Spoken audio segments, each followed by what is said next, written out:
ಒಂದಿಷ್ಟಿಲ್ಲ ಕೃಷ್ಣಾಯನ ಬಾರದೆ ನರ ಜನ್ಮ ಬಂದಾಗ ನಾಲಿಗೆ ಇದ್ದಾಗ ಕೃಷ್ಣಾಯನ ಬಾರದೆ ವಸುದೇವಸುತಂ ದೇವಂ ಕಂಸಚಾನೂರಮರ್ದನಂ ದೇವಕೀ ಪರಮಾನಂದಂ ಕೃಷ್ಣಂ ವಂದೇ ಜಗದ್ಗುರುಂ. ದಕ್ಷ ಪ್ರಜಾಪತಿಯ ಯಾಗ. ಸ್ವಯಂಭೂ ಮನುವಿನ 3 ಹೆಣ್ಣು ಮಕ್ಕಳಲ್ಲಿ ಎರಡನೆಯವಳಾದ ದೇವಹೂತಿಯು ಕಥೆಯನ್ನು ನಾವೀಗ ವಿಸ್ತಾರವಾಗಿ ತಿಳಿದುಕೊಂಡಿದ್ದೇವೆ. ಮೊದಲನೆಯ ಮಗಳಾದ ಅಕೂತಿಯು ಋಷಿ ಎಂಬ ಮಹಾನುಭಾವನನ್ನು ಮದುವೆಯಾಗಿ ಯಜ್ಞನೆಂಬ ಮಗನನ್ನು ದಕ್ಷಿಣೆ ಎಂಬ ಮಗಳನ್ನು ಹೆತ್ತಳು. ಯಜ್ಞನು ವಿಷ್ಣುವಿನ ಅಂಶ, ದಕ್ಷಿಣೆ ಲಕ್ಷ್ಮಿಯ ಅವತಾರ. ಆದ್ದರಿಂದ ಅವರು ಅಣ್ಣ ತಂಗಿಯರಾಗಿ ಹುಟ್ಟಿದರೂ ದಂಪತಿಗಳಾಗಿ ತೋಷ ಪ್ರತೋಷ ಇತ್ಯಾದಿಯಾಗಿ 12 ಮಕ್ಕಳನ್ನು ಪಡೆದರು. ಸ್ವಯಂಭುವಿನ 3ನೆಯ ಮಗಳು ಪ್ರಸೂತಿ. ಈಕೆಯನ್ನು ಚತುರ್ಮುಖ ಬ್ರಹ್ಮನ ಮಗನಾದ ದಕ್ಷ ಪ್ರಜಾಪತಿಗೆ ಕೊಟ್ಟು ಮದುವೆಯಾಗಿತ್ತು. ಆತನಿಗೆ ಹುಟ್ಟಿದ ಮಕ್ಕಳು ಮೊಮ್ಮಕ್ಕಳು ಮುಂತಾದ ಸಂತಾನ ಪರಂಪರೆ 3 ಲೋಕಗಳನ್ನು ತುಂಬುವಷ್ಟು ವಿಸ್ತಾರವಾಯಿತು. ದಕ್ಷ ಪ್ರಸೂತಿಯರಿಗೆ 16 ಮಂದಿ ಹೆಣ್ಣು ಮಕ್ಕಳು. ಅವರೆಲ್ಲರೂ ಪರಮ ಸುಂದರಿಯರು. ಅವರಲ್ಲಿ ಮೊದಲ 13 ಕನ್ಯೆಯರನ್ನು ಯಮಧರ್ಮನಿಗೆ ವಿವಾಹ ಮಾಡಿಕೊಟ್ಟ ದಕ್ಷ ಪ್ರಜಾಪತಿ. ಈ ಹೆಣ್ಣುಗಳೆಲ್ಲರೂ ಪುತ್ರವತಿಯರಾದರು. ಇವರಲ್ಲಿ 13ನೆಯವಳಾದ ಮೂರ್ತಿ ಎಂಬುವಳಲ್ಲಿ ನರ ನಾರಾಯಣರೆಂಬ ಅವಳಿ ಮಕ್ಕಳಾದರು. ಇವರಿಬ್ಬರು ಮಹಾಪುರುಷರು. ಇವರು ಹುಟ್ಟುತ್ತಲೇ ತಂಗಾಳಿ ಬೀಸಿತು. ದಿಕ್ಕು ನಿರ್ಮಲವಾಯಿತು. ನದಿ ಕೊಳೆಗಳ ನೀರು ತಿಳಿಯಾಯಿತು. ಸರ್ವ ಪ್ರಾಣಿಗಳು ಸಂತೋಷಗೊಂಡವು. ಹೂಮಳೆ ಸುರಿಯಿತು. ಗಂಧರ್ವರು ಗಾನ ಮಾಡಿದರು. ಅಪ್ಸರೆಯರು ನರ್ತಿಸಿದರು. ಬ್ರಹ್ಮಾದಿ ದೇವತೆಗಳು ಅವರನ್ನು ವಂದಿಸಿ ಸ್ತುತಿಸಿದರು. ಇದನ್ನು ಮುಗುಳ್ನಗೆಯಿಂದ ಸ್ವೀಕರಿಸಿದ ನರನಾರಾಯಣರು ತಾಯಿ ತಂದೆಗಳನ್ನು ತೊರೆದು ಗಂಧಮಾದನ ಪರ್ವತಕ್ಕೆ ಹೋಗಿ ತಪೋಮಗ್ನರಾದರು. ದ್ವಾಪಾರ ಯುಗದಲ್ಲಿ ಕೃಷ್ಣಾರ್ಜುನರಾಗಿ ಹುಟ್ಟಿದವರು ಇವರೇ. ಒಂದಾನೊಂದು ಕಾಲದಲ್ಲಿ ಮರೀಚಿ ಮೊದಲಾದ ಮಹರ್ಷಿಗಳೆಲ್ಲರೂ ಸೇರಿ ಸತ್ರಯಾಗ ಎಂಬ ಒಂದು ಯಾಗವನ್ನು ಮಾಡುತ್ತಿದ್ದರು. ಇದಕ್ಕೆ ಬ್ರಹ್ಮನೇ ಮೊದಲಾದ ಸಕಲ ದೇವತೆಗಳು, ಋಷಿಗಳು, ಶಿಷ್ಯರೊಡಗೂಡಿದ ಮುನಿಗಳು ಬಂದು ಸೇರಿದ್ದರು. ಆ ಸಮಯದಲ್ಲಿ ಮಹಾತ್ಮನಾದ ದಕ್ಷ ಪ್ರಜಾಪತಿಯು ಅಲ್ಲಿಗೆ ಬಂದನು. ಸೂರ್ಯನಂತೆ ತೇಜಸ್ಸನ್ನು ಚೆಲ್ಲುತ್ತಾ ಬಂದ ಆತನನ್ನು ಕಾಣುತ್ತಲೇ ಅಲ್ಲಿದ್ದವರೆಲ್ಲರೂ ದಿಗ್ಗಣೆ ಎದ್ದು ನಿಂತರು. ಕೇವಲ ಚತುರ್ಮುಖ ಬ್ರಹ್ಮ ಮತ್ತು ರುದ್ರ ಇವರು ಮಾತ್ರ ಕುಳಿತೇ ಇದ್ದರು. ಬ್ರಹ್ಮನು ಆ ಸಭೆಗೆ ಅಧಿಪತಿಯಾಗಿದ್ದರಿಂದ ದಕ್ಷನು ನೇರವಾಗಿ ಆತನ ಬಳಿಗೆ ಹೋಗಿ ನಮಸ್ಕರಿಸಿ ಆತನು ತೋರಿದ ಪೀಠದಲ್ಲಿ ಕುಳಿತುಕೊಂಡನು. ವಯಸ್ಸಿನಲ್ಲಿ ಎಲ್ಲರಿಗಿಂತಲೂ ದೊಡ್ಡವನಾದ ಬ್ರಹ್ಮನು ತಾನು ಬಂದಾಗ ಮೇಲಕ್ಕೇಳಿದ್ದೇನೋ ಸಹಜ. ಆದರೆ ತನಗಿಂತಲೂ ಕಿರಿಯನಾಗಿ ತನಗೆ ಅಳಿಯನಾಗಿರುವ ರುದ್ರನು ಹಾಗೆ ಮಾಡುವುದು ದಕ್ಷನಿಗೆ ಸಹಿಸಲಿಲ್ಲ.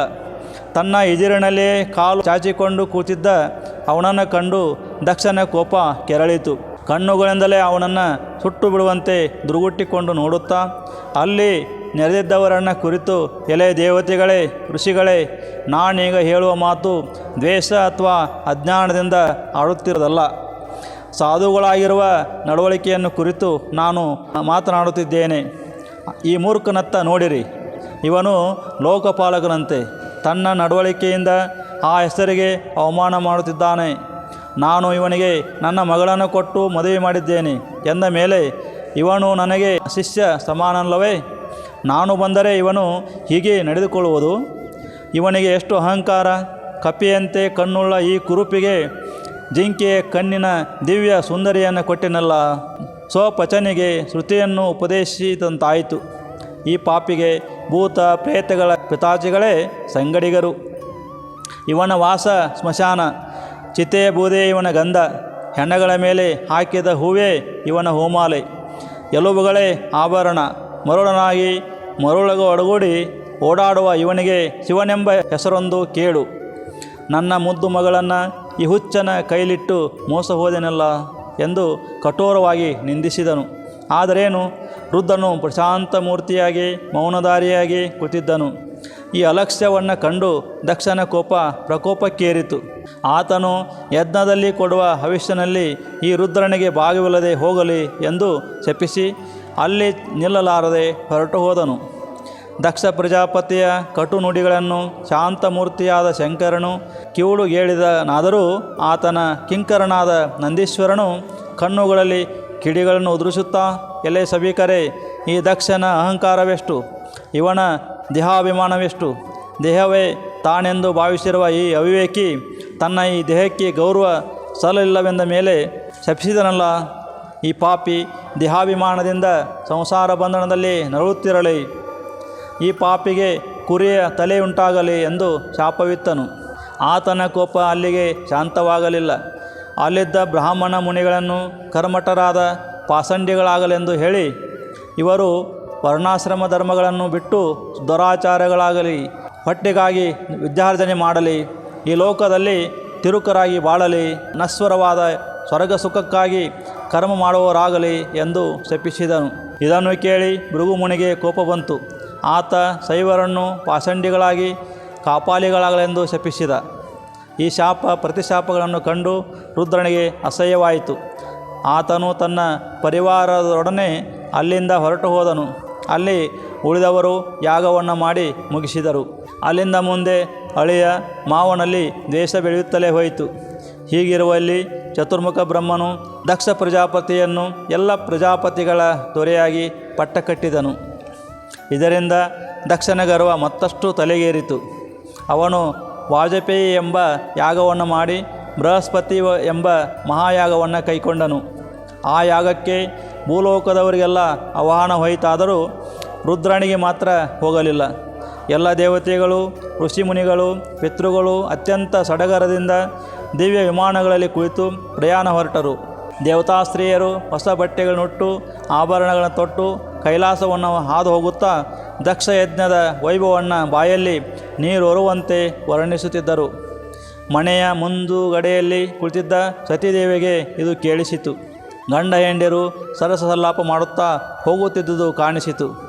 ತಾನು ತನ್ನ ತಂದೆಯ ಯಾಗಕ್ಕೆ ಗಂಡರೊಡನೆ ಹೋಗಬೇಕೆನಿಸಿತು. ಆಕೆ ಗಂಡನ ಬಳಿಗೆ ಬಂದು ಅತ್ಯಂತ ವಿನಯದಿಂದ, ಸ್ವಾಮಿ, ನಿಮ್ಮ ಮಾವ ದೊಡ್ಡ ಯಾಗವನ್ನು ಮಾಡುವವನಂತೆ, ಎಲ್ಲರೂ ಅದಕ್ಕೆ ಹೋಗುತ್ತಿದ್ದಾರೆ.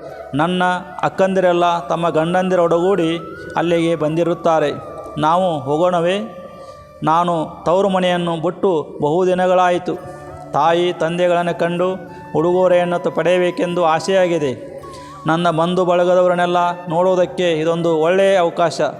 ಆ ಯಾಗ ಬಹು ವೈಭವದಿಂದ ನಡೆಯುವುದಂತೆ ನೋಡಿ. ನಮ್ಮ ನೆರೆಹೊರೆಯ ಹೆಣ್ಣುಗಳೆಲ್ಲ ಅಲಂಕರಿಸಿಕೊಂಡು ತಮ್ಮ ಗಂಡಂದಿರೊಡನೆ ಸರಸ ಸಲ್ಲಾಪ ಮಾಡುತ್ತಾ ಹಂಸದಂತೆ ಬಿಳಿದಾದ ವಿಮಾನಗಳಲ್ಲಿ ಕುಳಿತು ಪ್ರಯಾಣ ಹೊರಟಿದ್ದಾರೆ.